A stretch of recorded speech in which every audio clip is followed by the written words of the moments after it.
Good morning and welcome to Mountain Mediation Services. Please come in and have a seat. Welcome to your mediation. Please allow me to introduce myself. My name is Cora Gardner and you can call me Cora. You must be Audra McLaughlin, the plaintiff, and the defendant, Donald Waters. We are going to start with the consent to mediation form. I'll give each of you a copy. And here you go. I understand that all files and notes of Mountain Mediation Services and its mediators are confidential.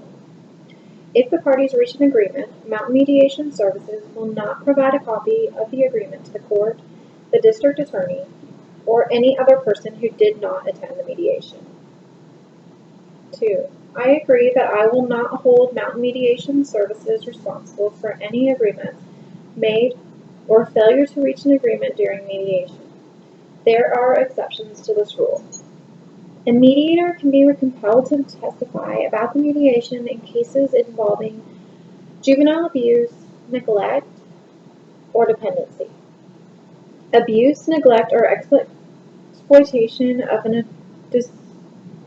disabled adult, disciplinary proceedings before the North Carolina State Bar, felony trials, or criminal acts of violence or threats of violence made during mediation that endanger a person or property. I understand that mediators are neutral parties and cannot give legal advice or assist in a case. If I have a legal question, I may request a continuance of the mediation in order to consult with an attorney of my choice. I further understand that the mediators in mediation services will give no opinion regarding the legal effect of this consent to mediate or any agreement that is reached as a result of this mediation. I understand that Mountain Mediation Services mediators and staff have judicial immunity from any civil action except in the case of willful or wanton neglect. I understand that weapons and physical conflict are not permitted in Mountain Mediation Services. I also understand and agree that Mountain Mediation Services retains the right to report any crimes committed on the premises. So if you'll each sign and date, we'll get started.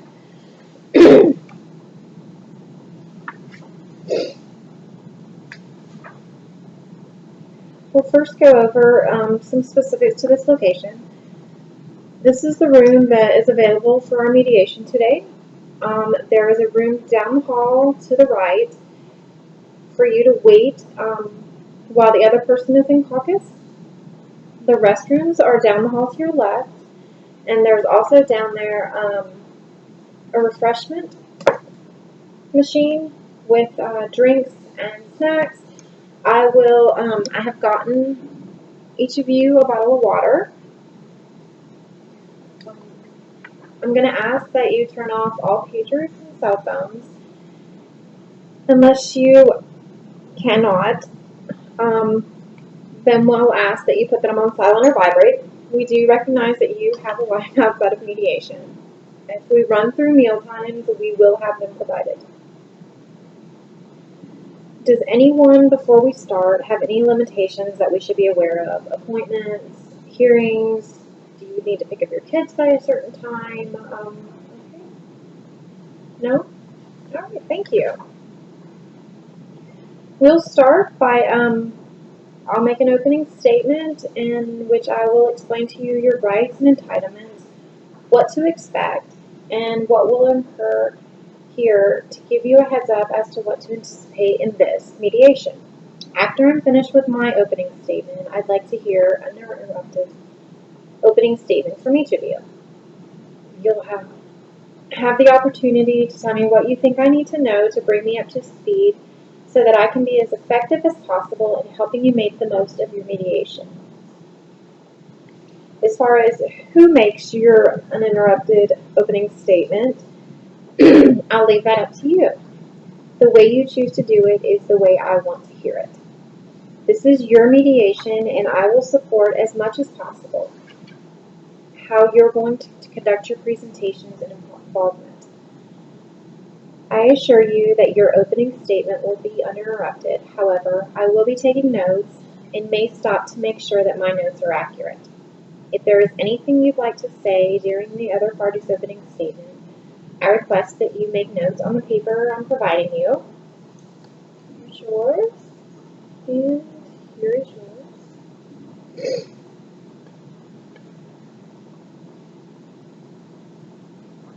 We'll start by explaining what mediation is and what my role is as your mediator.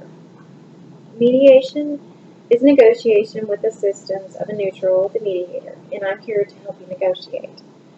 Mediation has been around for more than 5,000 years. Everyone at this table is, at some point, been a mediator. If you've gotten in the middle of people having any kind of fuss and asked what's going on, you've been a mediator. The only difference between you and me is that I have no personal interest in the outcome of this mediation. Mediation is very successful in that 3/4 of all the matters that go to mediation are settled. The purpose of mediation is to help you, if possible, find common ground so that this matter may be resolved if you so choose. Some of your rights and entitlements as far as mediation is one, confidentiality. I will keep all that I hear in this mediation confidential and will not share any of it with anyone. I also request you to keep what is discussed confidential. Most states consider mediation as settlement negotiations, thus protecting and holding anything said inadmissible in court.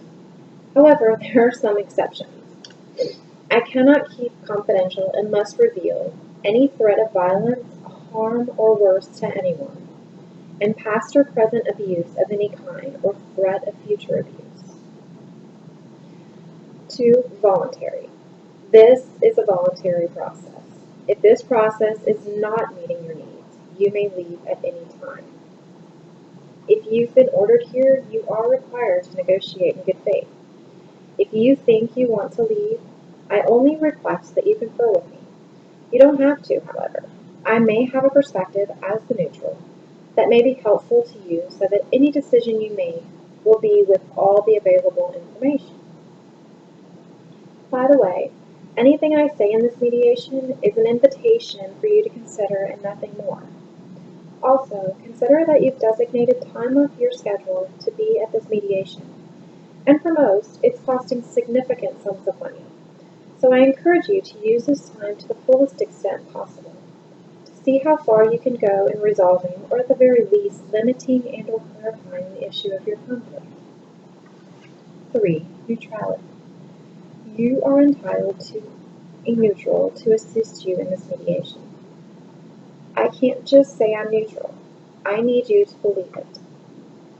First of all, I don't recognize any of you. Do you recognize me? May I proceed as your mediator? Again, let me remind you that I have no power and or I cannot make any decision in your matter. I wear only one hat here, and that is as your mediator, an individual who assists you in making your negotiations. I will not be giving any legal, financial, or other specialized advice. If you want or need such advice, you have agreed by signing the agreement to mediate to seek it from an appropriate resource of your choosing. In no event will you seek it from me or rely on me for any advice of any kind.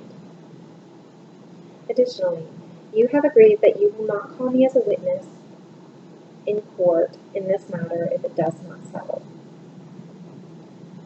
We'll go through the mediation process. What's going to happen is that we are all here together in what is called a joint session.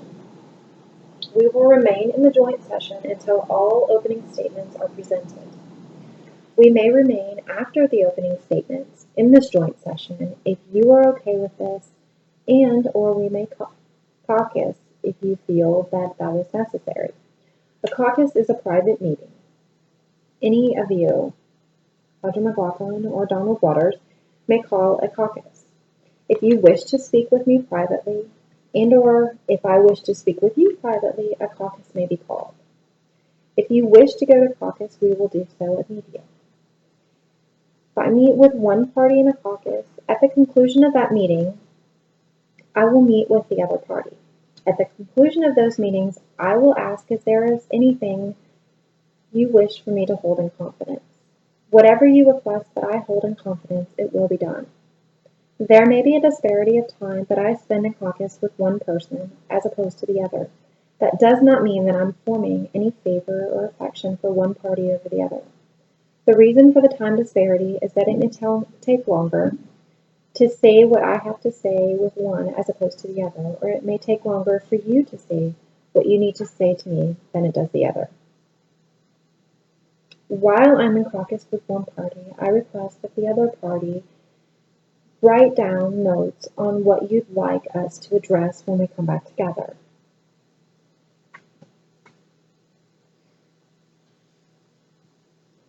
If we reach an agreement today, settling some or all of your issues, it will be written up in grave detail. If in fact it does reflect your understanding, all will sign the original and I will make adequate copies for everyone and whoever might need one. Also, if this matter is in court and all issues are settled, the agreement usually resolves all the court's concerns.